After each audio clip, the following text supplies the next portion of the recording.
Pocketed Punchlines, it's Pocketed Punchlines, it's time for Pocketed Punchlines. Yes.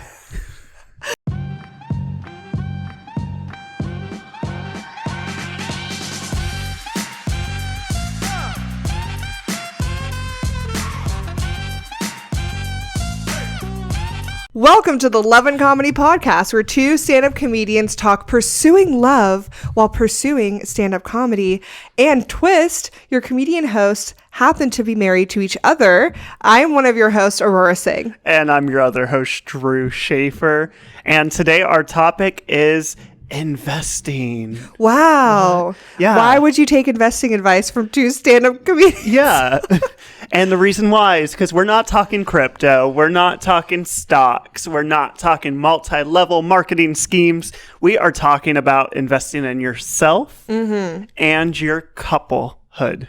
And your couplehood and and comedy and investing comedy. in comedy. Yeah, because it's very confusing, the path. So let's get started.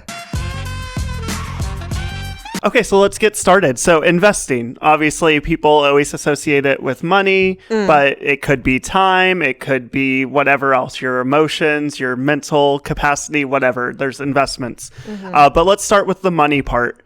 How do you view money? What's your attitude on investing, spending? I just spend. True. Facts. No, my attitude in investing, like in money in general, I'm pretty cautious. But I'm also the kind of person that's like, if you want it, just get it and you'll find a way. And I've always been taught that. I've kind of been taught that from my mom. Because like, it's like, I just feel like it's one of those things where it's like, if you want something and you've been thinking about it, it's eating away at you, then if you get it, you're going to figure out how to pay for it. Yeah, that's true.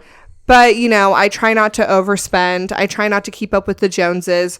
I truly try to buy things that, like, bring me joy. Yeah, you know? That makes sense. Yeah. How do you feel about it? I think to me, I like to look at the value it brings overall. So like, I look at it as like, if I'm spending $5 on something, am I getting at least $5 worth of return? Like that's the goal, right? Hopefully. So it doesn't have to be like financial return. It has to be like, there has to be like some kind of like. It could be intrinsic rewards. It could be like. Ooh, intrinsic. Like it could be like, oh, I'm going to spend $500 to go do a show in whatever, down in San Diego. But I'm going to get to spend a day on the beach. I'm going to meet somebody who can potentially connect me to $500 worth of work. Like those are all like, obviously the formulas aren't perfectly mathematical, but it's like, yeah, if I can justify the fun is worth something. Yeah. And the connection's worth something. So as long as it adds up in a way that I can make it work, then that's how anything. It makes sense, yeah. Whether it's comedy, whether it's us as a relationship, whether it's just me wanting to go on a trip somewhere. Yeah. And fun obviously has a value. There is a value to having fun, so. Yeah. Do you remember the first time I ever tried to convince you to have fun with your money? No. Oh, that's crazy because I remember it. Which one was it? When I The Colorado trip? Yeah. That was a 6-hour conversation of, hey, you earned your money. This is more money than you've ever spent, but it's worth spending it on this experience. And you were like, no. It's so much money. You had I'm never just been on a plane. I've never been on a plane. You weren't a teacher at that time. You were working in auditing. Oh, I was, okay. So I was making less than when I was a teacher. That's what you're saying, yeah. Yeah. That doesn't make it better. That makes it way worse. I mean, it was still worth it, though. We still talk about it to this day, that trip. Yeah, I mean, it was something. So many things happened on that trip. So many things. And it's like, that's where, to me, I need to do like the scales of justice. Like, does it all balance? Like, if I'm throwing out $1,000, I better get $1,000 worth of return. So when you're like spending money, are you always thinking about like, are you always thinking about that? Or are you ever just like, I'm just going to have some fun? Every once in a while, it's like, let's have some fun. But most of the time, I'm doing that math. How about you? Is it like, is your I feel like, well, most of it is just having fun. Yeah. Yeah. But I am always thinking of the future. Yeah. I'm always thinking of the future. Like if I spend a lot of money, I'm like, okay, how am I going to get this back in the future and double it in the future? Like I'm always like on the up and up. I'm always trying to figure out how to get more. Yeah. I think that's. I don't know if that's good or bad, but I just want more. It makes it sound like you're prone to getting scammed. Like everybody listening's like, I'm going to hit her up and be like, I can double your money in 6 years. I mean, I was going to say, if you can, hit me up. Yeah. Maybe I am prone to getting scammed. Maybe. I don't know. I just feel like I like to have a safety net. Yeah. And then I like to enjoy what was it called? What's the saying? The fruit of my loins. Labors. Labors. Yeah, loins is your downstairs. Well, The I fruit like of your to enjoy loins those is your children. Yeah. Fruit of your labor is your fruit of my labors. Yeah. You know what I mean? Yeah. Okay. Yeah, everybody. Well, that's I'm like cautious. I like to spend money, but I like to know that I'm not like putting myself out. Okay. And then I always think of the future and how can I like double, triple, quadruple it if I can. Yeah. Yeah. So I think that's like my general. Okay. Cool. Yeah. I feel like you're not like that at all. You don't think I'm like that? I don't think you think of the future as much as far as that, me. I thought you meant what I said earlier. I was like, oh, the future? No. You're very cautious. It's like very short-term investments. Like, how is this going to benefit me in the next year or two? Right. And I do think of that. Yeah. But I also think of 5, 10, 15 years from now. And I think, and you don't no. plan like that. No, I'm not gonna make it 5 years from now. Someone tell Drew it's important to invest and plan for 10 to 15 years in the future. Yeah. If you're a financial advisor and you're not just going to try to sell us on one product. Our love section. Drew. Yes. What is something you invest into your relationship? For me, I think it's probably self and couples care. So your answer right away is, I'm bringing myself. Yeah. No, I mean, I'm saying self-care and couples care. Gift. Yeah. I am the gift. I am the investment. I'm putting my time into this, so you should be thankful for that. And that's all I need to do. No, I'm kidding. Don't use that out of context. I will. Can you imagine just the clip that goes viral is me like, I put myself into the relationship and that's all I need to do. You talk about clips a lot on the podcast.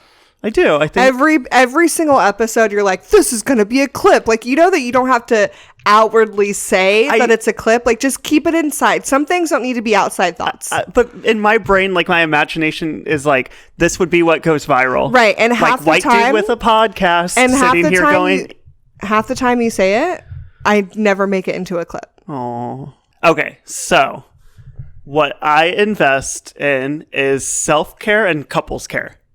So to me, it's something where if I see that you and I are either both stressed or one of us is really stressed, then I'm like, okay, what can we spend money on right now to alleviate this? And if there's a free way to do it, awesome, cool. Love the freeway. But not the driving freeway. Yeah, like not the driving freeway to that's extra stress right there. Oh yeah. Yeah.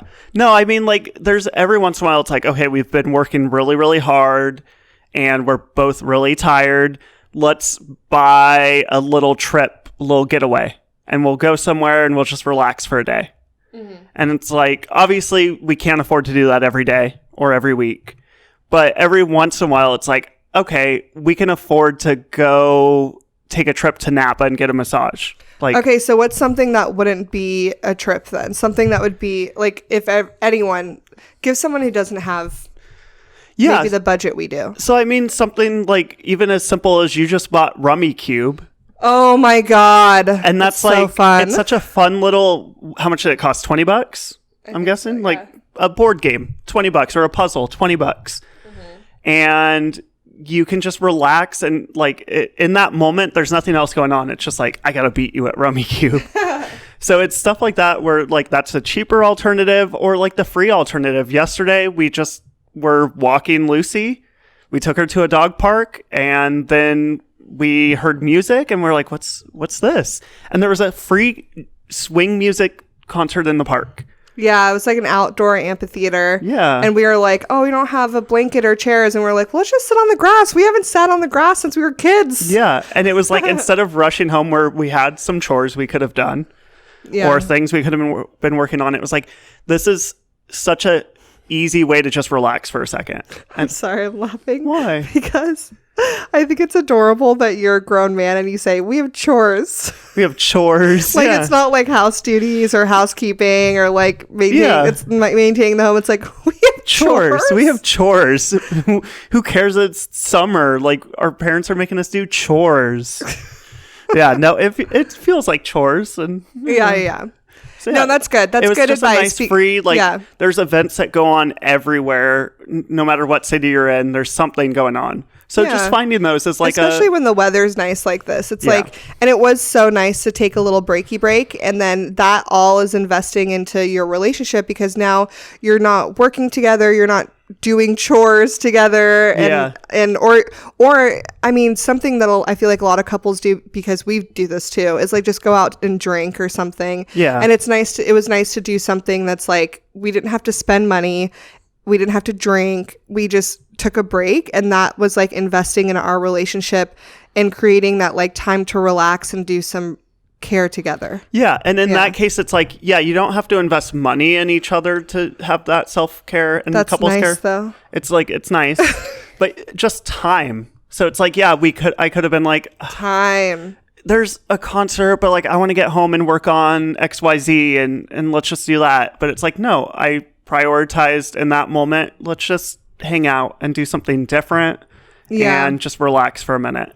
I think it also has to do with like love languages, which people talk a lot about now, but it's like love languages, but also recognizing what's needed in that moment. And like, we had stuff we had to do at home or things that we wanted to do, but we both were like, let's just like live in this moment because we're always on the move. We're always like, we got to go do this, do this. So it was nice to invest in that moment and just say, this is something that's going to help us.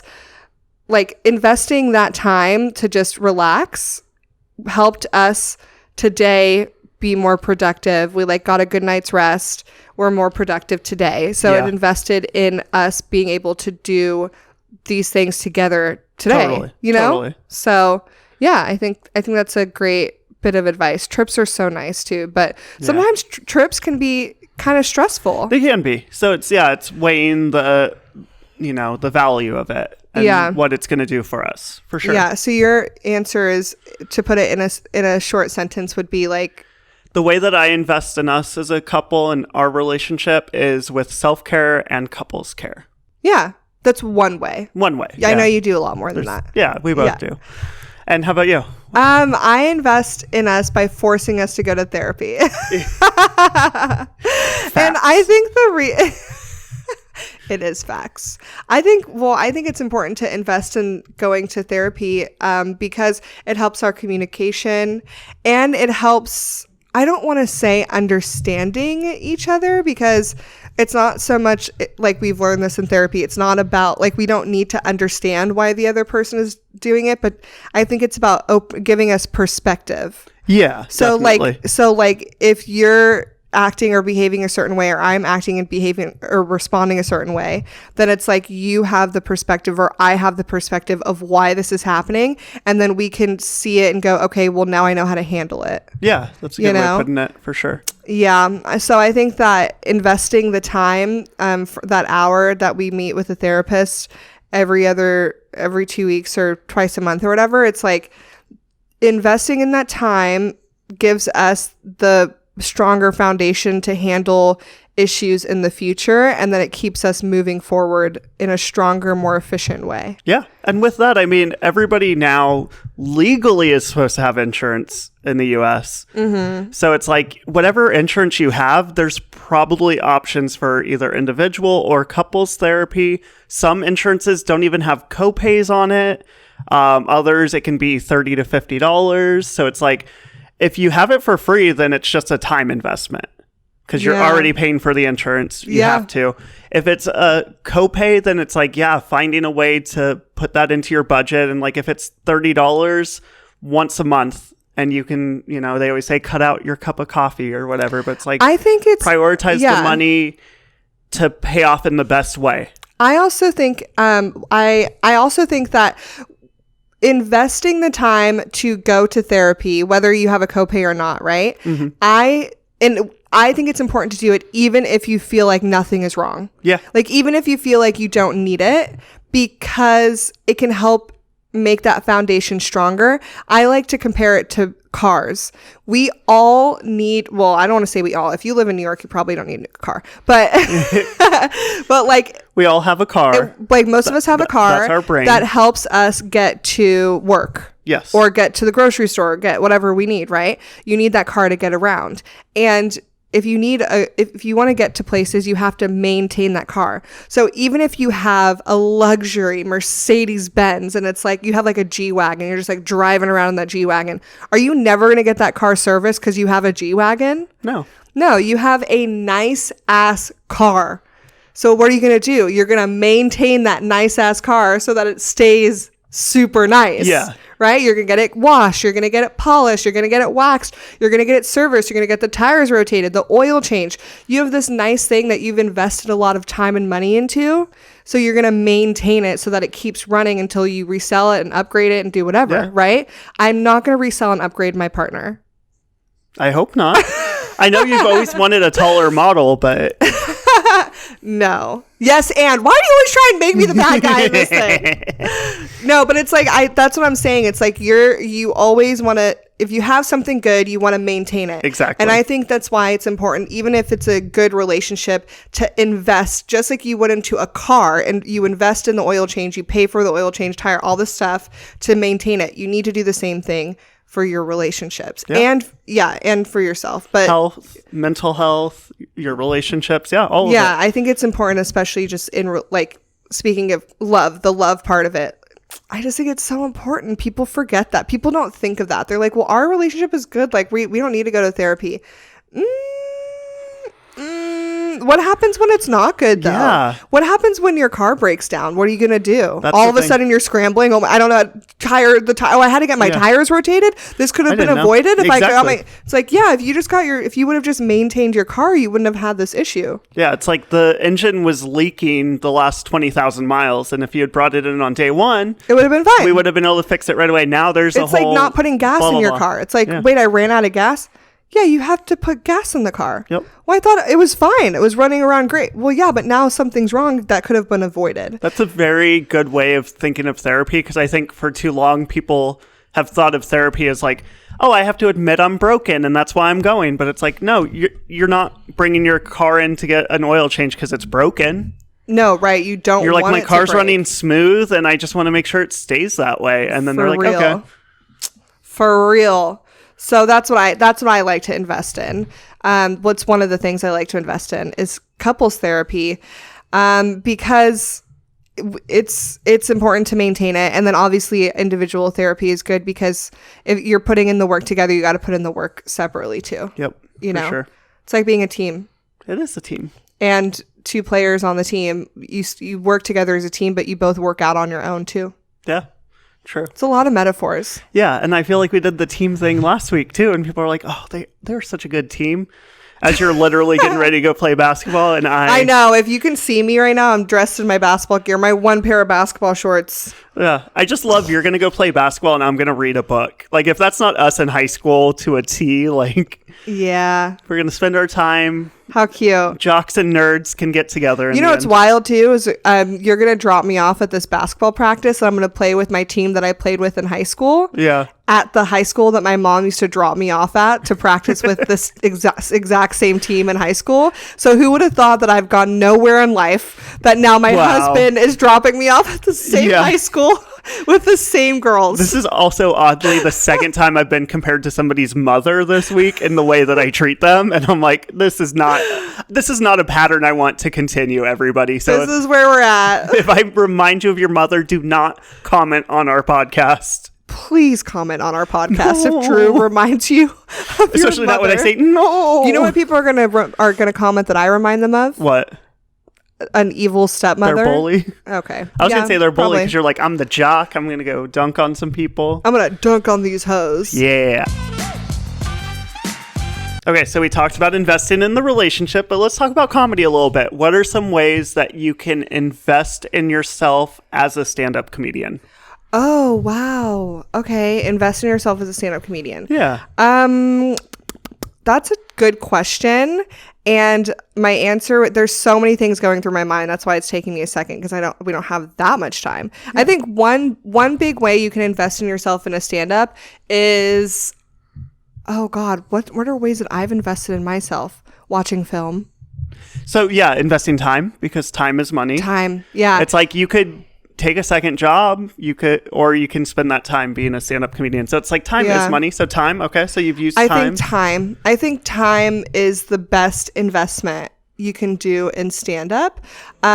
Certain ways that I've invested in myself in stand-up that has elevated my career, so to speak. Mm-hmm. No, it is a career. I don't know why I said so to speak. It is a career. Some ways that I've invested in myself.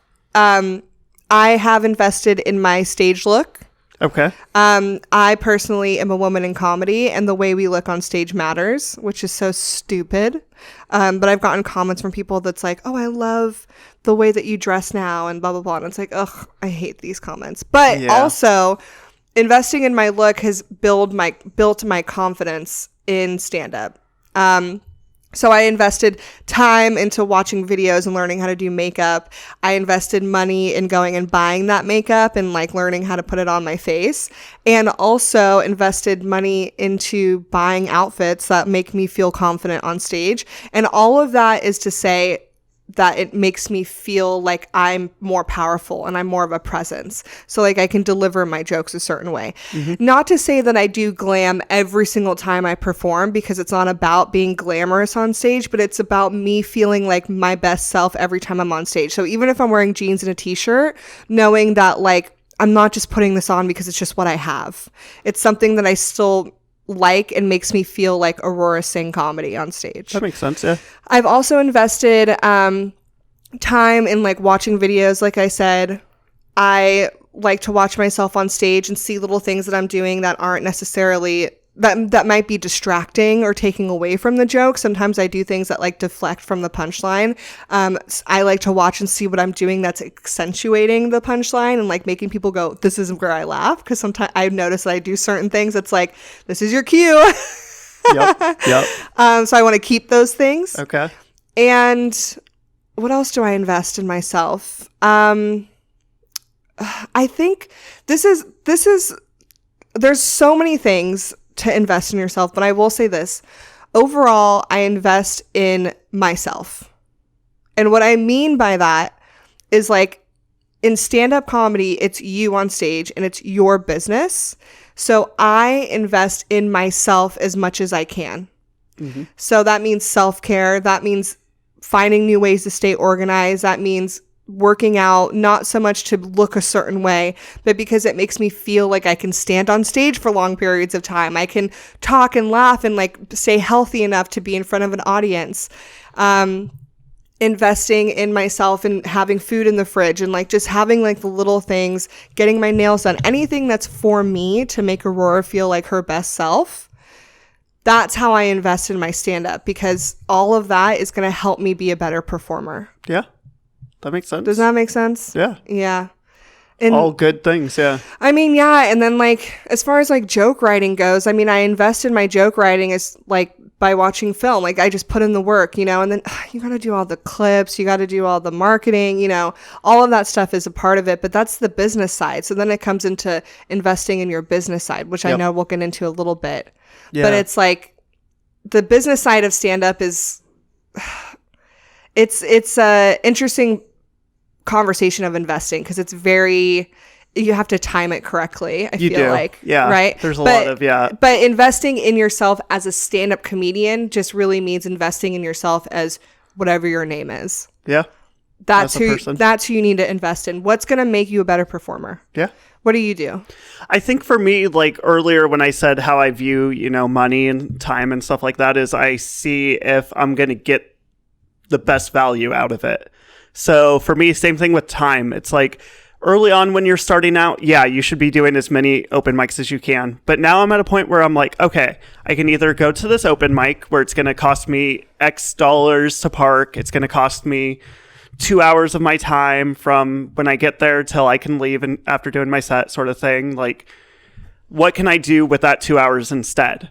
Mm-hmm. And sometimes that 2 hours could be better spent doing clips. It could be doing writing. It could be watching videos. So it's for me making those decisions. And sometimes I'm like, oh, it's worth it to do 5 minutes of jokes because this is a 5-minute set that I want to add to my bigger set.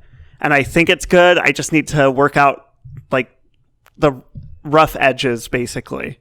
And so for me, it's the same thing. Time is the biggest thing I invest. And it's just making those decisions that I think will advance me further, at least, like I said earlier, like the next year or two.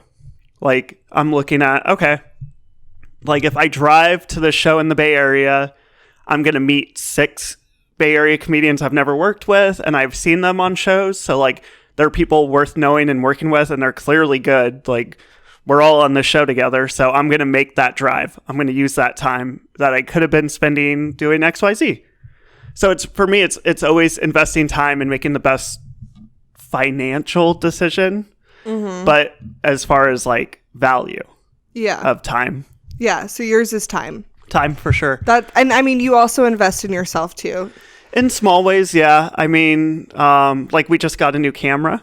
Yay. Yeah. We'll talk about that more in the financial part, though. Yeah, because that's like money, That's right? money. That's a confusing part of stand. I mean, we can just like go into it. That's like a confusing part of stand-up because it's like first off, time is so important to invest in your stand-up because it takes time. Yeah. And a note on time, it's like, to get big and work in even work in clubs, obviously we're not like Netflix special comedians yet. Yeah.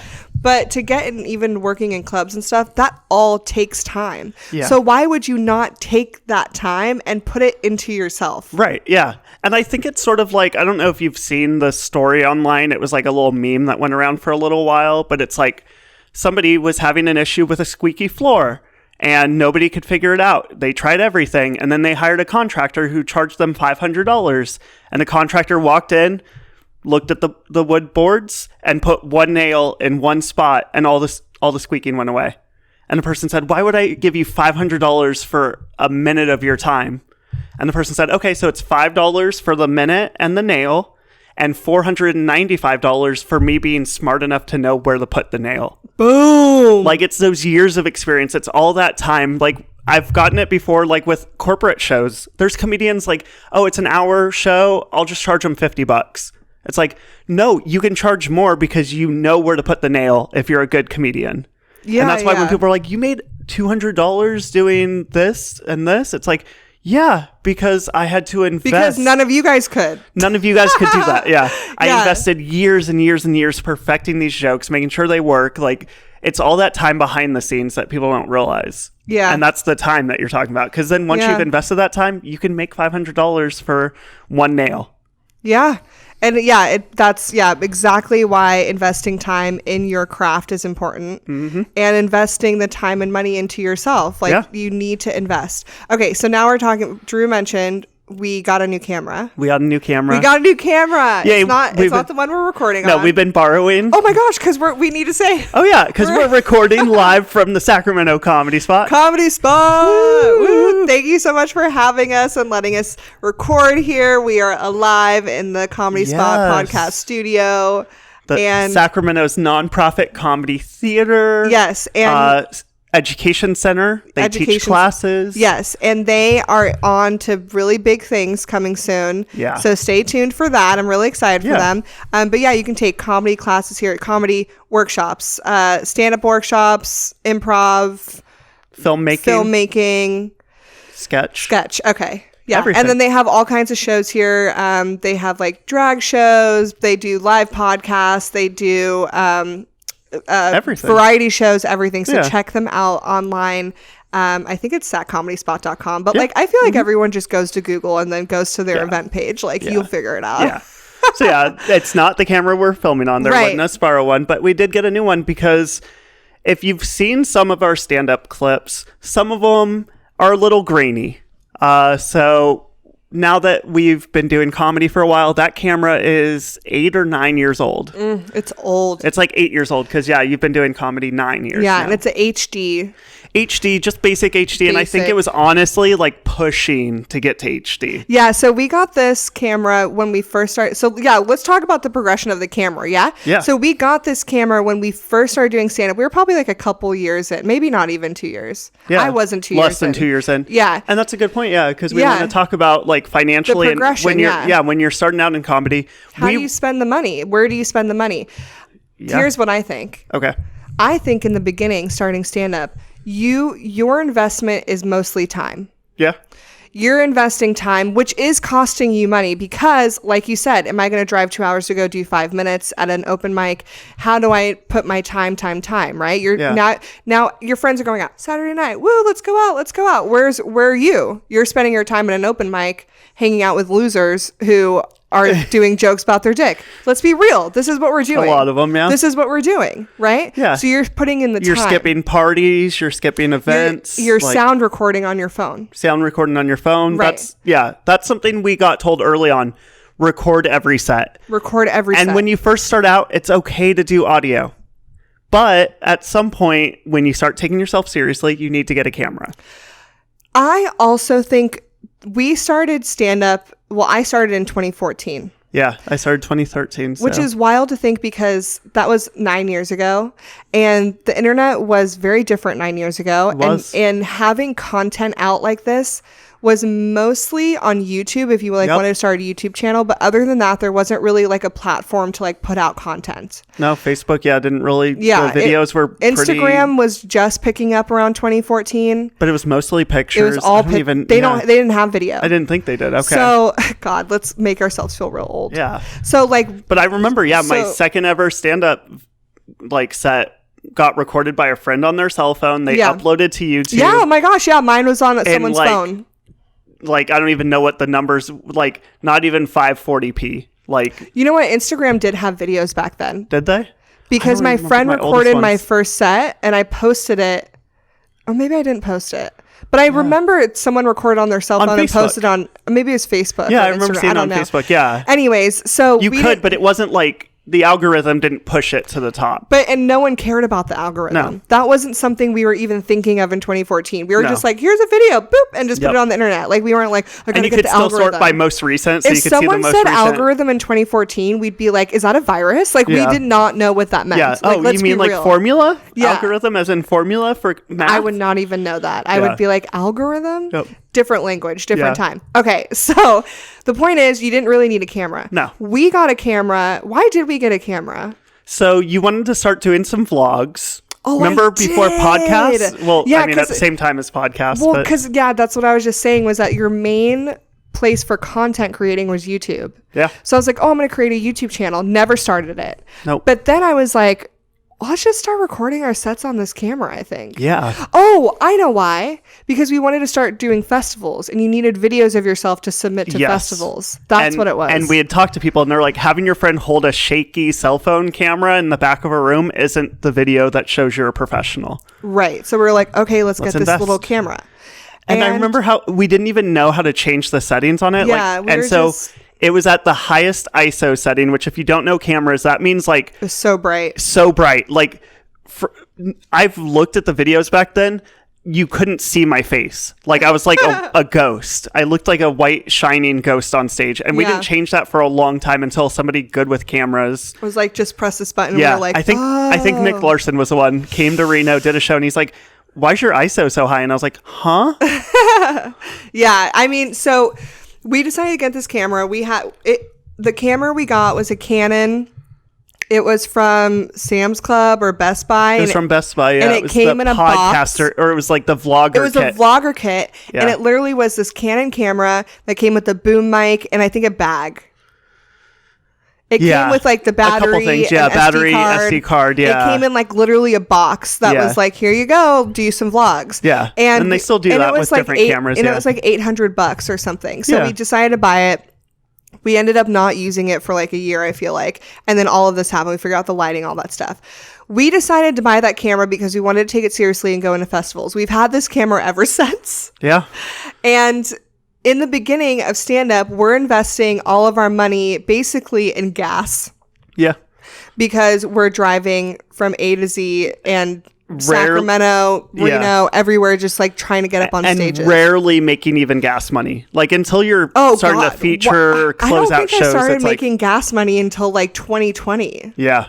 Like 6 years in. I don't think I started making gas money. Now most shows I'm making at least gas money. I'm like, okay, good. Right. Like, right. Sometimes not. But yeah, usually it's at least gas money. So it's like, at first you're just spending a lot of money on gas. And also you're being a good supporter of venues that support comedy. Right. So what I was going to say now is like, if you're starting stand-up right now, I think it's really easy to invest in a super cheap camcorder. You can get a used cheap camcorder that's HD or maybe even 4K for like a few $100.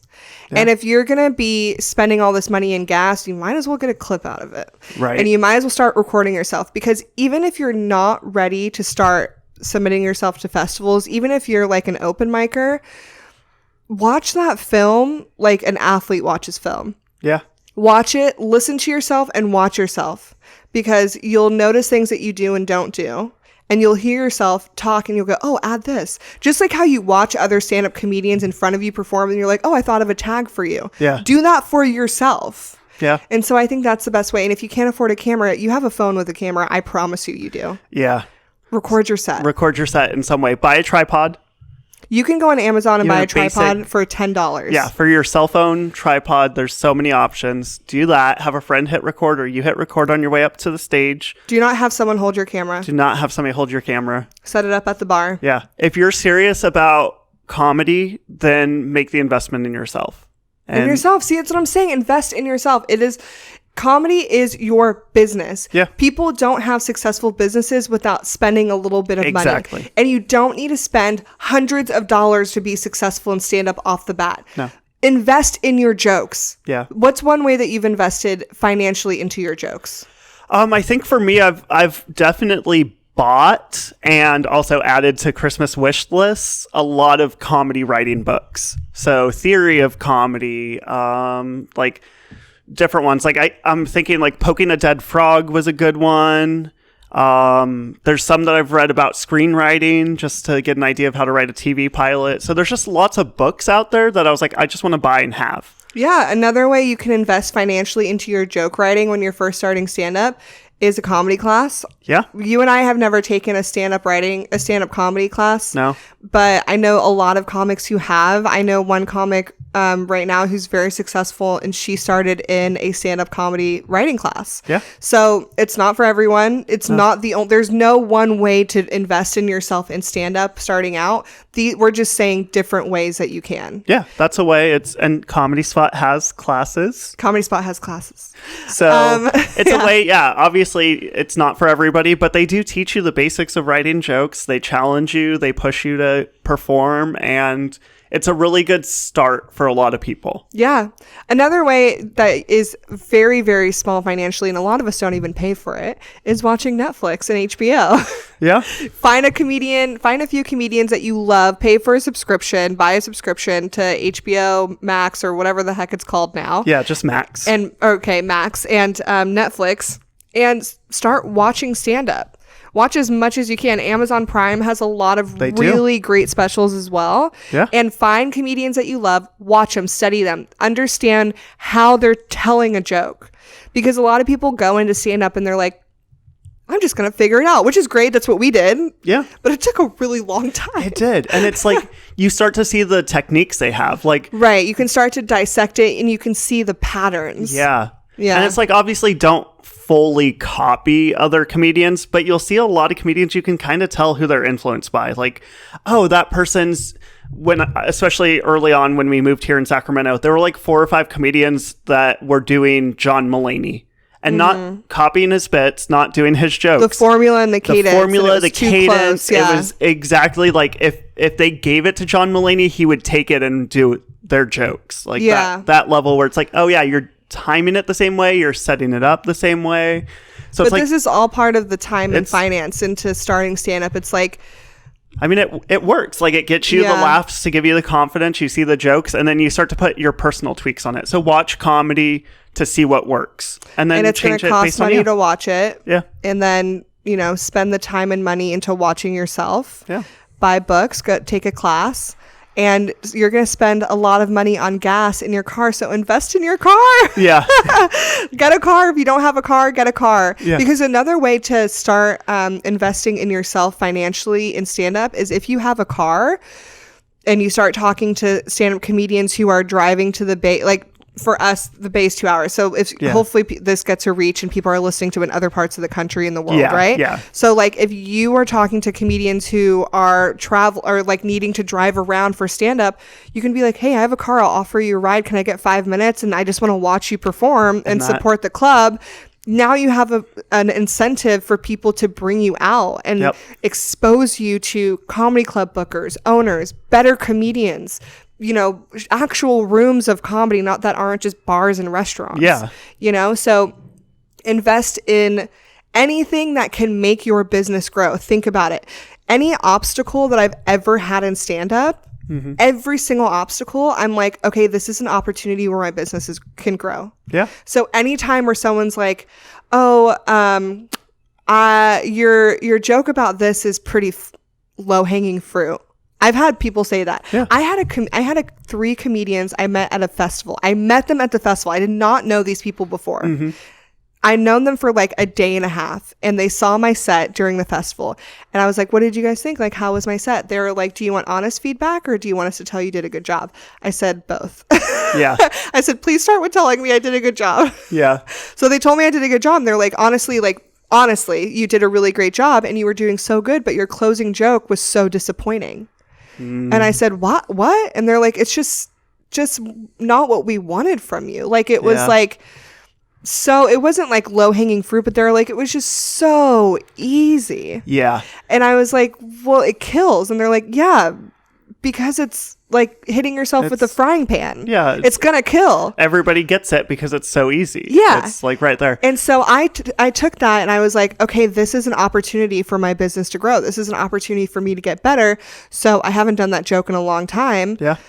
But I was like, so I started to watch my film. That's when I started to like record my sets more, listen back and go, okay, I'm starting to see what they're saying. Yeah. And then, keeping that contact. And one of those comics that told me, he's like a good friend of mine now. He goes on the road a lot. And we're talking about going on the road together soon. Nice. So it's like investing in yourself. And when you hear those things, how do I invest? How do I change my business so it grows and gets better? Because I want to take this seriously. Yeah, for sure. So we got a new camera because our social media presence is starting to grow and we want to have professional clips when people go to our pages. So we realized our camera we have right now, like we said, it sort of was pushing it to even get to HD. So we could see the quality issues and we just want it to look better. So we spent the money. We talked to some people who are like pros at filming sets and we got their advice. We took it. We went in with a budget. We went to a great place here in Sacramento. Mike's Camera. A+, 5-star. They were so friendly, so helpful. They talked us through everything. They listened to our needs. Like, I'm seeing more and more like good salespeople. If you just go in and say, we need a camera that's good for stand-up comedy, it's going to be low light and it's going to be kind of at a distance usually. As soon as we said that, they're like, okay, low light is this. So we invested the time. We invested the time. We invested the money. We got a camera we're going to be happy with. So we're going to start filming some sets with it soon. Yeah, I'm excited for it. Me too. But I think this is all to say investing in stand-up. Yes. In the beginning, you invest in your jokes. Mm-hmm. Be funny. Yeah. Anything you can do to make yourself be funny, do that. Yeah. Because in the beginning, nothing like creating content is important always, sure, because now that's like how you can get booked and stuff. But you need to be funny. Yeah. Like at the end of the day, stand-up is building a brand and being funny. Yeah. You could be the best business person in your first year of stand-up comedy, but if you're not funny, you're not going anywhere. You're going to get eaten alive so fast. You're going to find those opportunities because you're a good business person, and you're going to fail when you get those opportunities. I see it a lot. Yeah. There's really good business comedians right now that like work. Hustle. They hustle. They do so many good shows. They produce really good shows. Not funny. No. And it's like they get in front of those big promoters, like, those big bookers. Yeah, and they go, why am I not getting booked? Why are people not booking me on their shows? Because you're not funny yet. Yeah. You're a And that's hustler. okay. And that's okay. You need to build your We all started talent. out not funny. Yeah. None of us were funny from day one. Yeah. We all took some time. So it's okay. Build your talent. Build your Invest talent in your first. talent. If you're investing money into stand-up comedy while you're beginning, just invest in literally anything you can think of to make your jokes better. Yes. Whether it's a subscription, whether it's driving, whether it's a camera to record yourself, to watch yourself back, books, classes, do that. When you get to further stages of your career, you will learn when it's time to invest in your look, invest in your what's it called, camera. Yeah. Invest. I forgot the word for camera. Having somebody build What a the website hell? if you don't know how. Oh, yeah, or build a paying for a website, yeah. website. Like there's a lot of things that the If business you're an jumps open in. micer, please don't make a website. No. And business cards are so 10, 15 years ago. I think business cards are definitely old. There's different ways to do it now where people Yeah. can just tap your phone. Yeah. And truly, they are not important enough until you are funny enough Yeah. to have people contact We you. made the mistake. We gave our business cards to a lot of promoters and bookers before we were ready. and they threw them in the They trash. threw them away. Yeah. Make that connection. Be funny. Stand out. And then they'll ask for your contact information. Then you can give them a business card. Another thing to invest when you first start stand-up Yeah. is if you don't know anything about business, buy a couple books Yeah. that teach you how to communicate with people in the business sense. Yeah. How to run a business. Yep. And also how to make friends, not enemies. Isn't there a book that's called that? How to win friends and influence people. Yeah, I think think that's it's, important because a lot of Carnegie, people, Dale Carnegie. because I've also met a lot of comedians in the industry who are like very business. Hey, how's it going? Tell me about your like comedy and blah, blah, blah, blah. And I'm like, can we talk about something else? Yeah. And I think people forget that bookers and comedians are all people who just want to connect. They are. And if we're going to be spending a weekend together, we better have some good chemistry. For sure. So you need to learn how to be around people. Definitely. Pocketed punchlines, it's pocketed punchlines, it's time for pocketed punchlines. Yes. Okay, it's pocketed punchlines time. Yeah. Stand-up comedians, do you want to explain it? Yeah. So we haven't done it in a little while, in a few episodes, but we, as comedians, take notes on every funny idea we have, hopefully. If you're a good comedian, every time something strikes, you write it down because you will not remember it. Dun, dun, dun. You will not remember it. So we write down every idea, and sometimes those ideas never come to life. Sometimes they get stuck deep in the pockets of your notes app.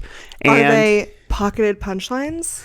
they're pocketed punchlines. They're pocketed punchlines. So we like to dive deep into our notes and find a joke that never saw the light of day and share it and see where we would go with it, or see if we should start doing it on That's so stage. generous that you call it a joke.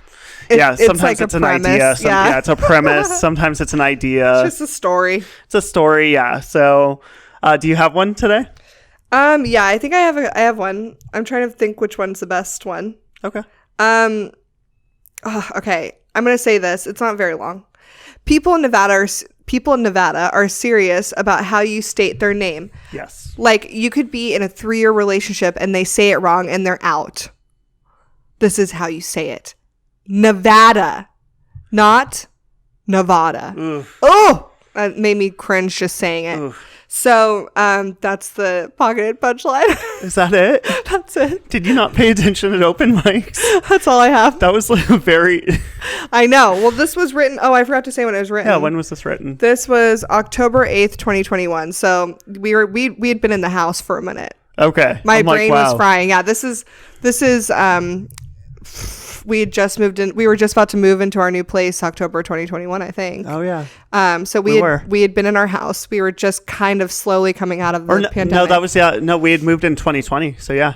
Oh, We were okay. So we were like, established at our new place. yeah, but we were like all in the house still. Yeah, yeah. So that was pretty lame, but also just a shout out to Nevada. It's true. And just everyone, please, it's Nevada. And, Nevada.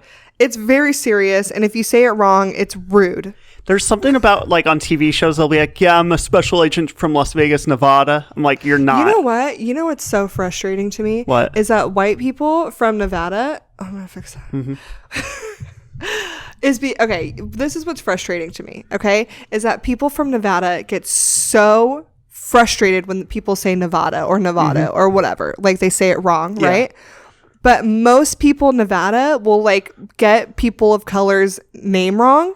And they'll be like, well, what does it matter? Yeah. Okay, Nevada. Okay, Nevada, yeah. Yeah, okay. How does that feel? Yeah. You know? And it bothers me because I'm like... It's right in line with the joke I wrote about the same thing. Like, saying Nevada is the most offensive N-word you can say to most people from Nevada. Yes, like exactly. They're more offended by Nevada than the actual N-word. And that's the joke I said based on that idea. Yeah. Like... My thing's a little different, but same field for sure. Yeah, it's like we're both playing track, but you're a sprinter and I'm long distance. There we go. Yeah, it's like I like that you flipped what we are in real life. Oh yeah, why would I do that? Yeah, you're definitely calling long me a distance. Sprinter, yeah. No, it's anyway, true. So that's my pocketed punchline. Okay. The other one that I was thinking of doing says, you'll like this one. Okay. There's no punchline. It's just a pocketed. Okay. It's a premise. I went camping and saw the biggest threat of all, a riverman. Like he could just start to get angry about people. Wait, like he could just start to get angry about people staying there and to kill people. Yeah. Now I'm going camping again, just terrified of people. I mean, this is based on true events. We saw a guy who probably murdered. This is a someone. PSA. Yeah. Do not camp at Happy Camp in California. No. Don't go camping in Happy Camp in California. No. I had to say it twice just to make sure you heard me. Like, it's up in one of those murder counties where, like, people just go missing or get murdered and nobody discovers them. Like, they have a high missing rate. People just go missing. So on our first day there, we had, like, the corner camping spot, and this guy and this girl walked by us and went into the, like, off into the rocks into the distance. And we're like, By the river. We're like, oh, that must be the way down to the river. So people are going to be cutting through our campsite to get to the river because it was right on whatever river, one of the beautiful ones. Mm-hmm. And one of the beautiful ones. Like, maybe an hour or two later, we're like, okay, let's go to the river. And we start heading the way that guy went. And very quickly, we were like, this is just rocks and this doesn't lead to anything. Yeah. Like, it leads to the forest. And then this man comes back, cuts the through next our morning, camp, and has a wheelbarrow full of trash bags and no woman. No woman. And he's pissed off and he tries to wash his hands in our little, like, spigot. Yeah. And we're like, hey, this is ours. And he yells at us. He's like, I just need to get my stuff. And then pushes the wheelbarrow past us and goes on with his day. And we're like... That was definitely her in the trash bags. Yeah. We all were like, that's definitely 100% that woman in those trash bags. We had one more day at the campsite and we started packing. We packed up our bags and left. We were like, we outie. Outie. So that's, I guess I was trying to make a joke out of this riverman because we went camping and everyone, like, the idea is a bait and switch kind of joke. I saw the most dangerous thing you can see while camping. Yeah. A riverman. Yeah. You know? Well, I mean, it sort of plays with now, like, you know, the whole expression, like, oh, he's not a happy camper. It's like, that means something different now. That means something different to me for sure. Yeah, happy campers. Maybe I could bring in the Nevada joke and the happy camper together in one. Yeah. That could be an idea. Okay, what's yours? Okay. Mine actually, in some ways, relates to our topic last week. What was our topic last week? I don't remember. Taking the leap. Oh, okay. So mine's about... is it about how you have to jump up to kiss me? That's not true. Let the record show I am... He does have to go on his tippy toes sometimes. Sometimes. Mine is just like something I'm angry about. So it was like sort of a ranty joke. But I think if you die while doing something stupid, then nobody has to feel bad about you dying. Like, oh gosh, hot take. That'll keep people from doing stupid shit. So like when it's like, oh, tragedy as man dies while trying to swim with sharks. It's like, that's not a tragedy. That's just an expected. Idiot. Yeah, no, that was just expected. But people are like, oh my God, such a tragedy. It's like, that's just like the video we just saw. What's that? Oh, yeah. The guy jumped into the water. Yeah, he was just like hanging out on the rocks. Oh, yeah, he didn't jump, but he was hanging on the rocks and got swept away into the ocean, was never seen again. Yeah, it's like, I don't think, we should be like, oh, it's such a tragedy. It's like, You did something stupid. You found out. I mean, that's so mean. I know, but I want people to stop doing stupid shit and dying. Like, yeah, but maybe you should just say that, because what you're saying sounds mean. Okay. I don't know if it's very funny. It just sounds mean. It's what I'm angry about. It. We'll see what people think. We'll see. You sounded like Morty from Rick and Morty. We'll see. But yeah, it's just like the idea, like, because me, like, one of the things, like, there's that sky slide in LA where you like slide on a glass slide that's way up in the sky. Have you seen it? I would do that. I'm like, no. So if everything goes well, then you just thought you might die for 4 seconds. But if things go wrong, you die. The thrill. Like, how would you die? It's a slide. What if the glass breaks? The glass isn't going to break. When the metal what brackets... if the glass breaks of a window in the airplane? That's not... Like, there's a reason for it. Like, the plane's taking you somewhere. Versus the slide is... This is taking you to the thrill of your life. See, to me, I don't think it's worth it. Like, I think you should write the argument. Okay. This is a joke that you can write an essay form and disprove the other side, because there is the other side to it. Yeah, people are like, thrills are worth something. But to me, I'm like, thrills are not worth anything. Thrills are negative money. But to them, they're like, thrills are worth the money. And I'm like, no, it's bad. Like I said during the Take the Leap, I'm the one would get to the top of the water slide and be like, I don't want to go down. And you'd be like, no, babe, like, engineers designed this. There's a 0% risk of you like dying. And I'm like, but I had some French fries earlier and I wiped them on my swim trunks. And what if that adds some grease that they didn't expect into the formula? And I slide too fast and I fly off of it. Like, you need to take a deep breath. No, I'm freaking out already. You literally are getting so worked up. I'm getting sweaty thinking about how scary it is. I know, I can see it. It's beating up on your forehead. And that's why, I don't think people should be doing these stupid things just for a little thrill. Like, oh, somebody... Well, they're not stupid. They're just activities that are fun. Okay, but the fun things for me don't kill me. They don't kill people. Just sometimes things happen. You can also just... You're more likely to die in your car driving to work than you are to die going down that glass slide in LA. I think... Especially driving in LA. You're more likely to die going to work in LA just driving your car than going down that slide. But like I said earlier, you should be panicking. The way that you're panicking right now, you should be panicking like that every time you get in the car. I do. Yeah, you've seen it. I'm like, that person's not slowing down. That person's not slowing down. I am an overthinker, like we talked about, and I'm very overcautious. So it's like when I see like, oh, this person decided to jump off a mountain without a parachute and then they died. I'm like, they committed. Why would they? They unalived themselves. That's it. That's our episode. Thank you so much for listening. Yeah. My name is Aurora Singh. Follow me at Aurora Singh Comedy. And please follow us at The Love and Comedy Podcast. That is The Love and Comedy Podcast on all the things.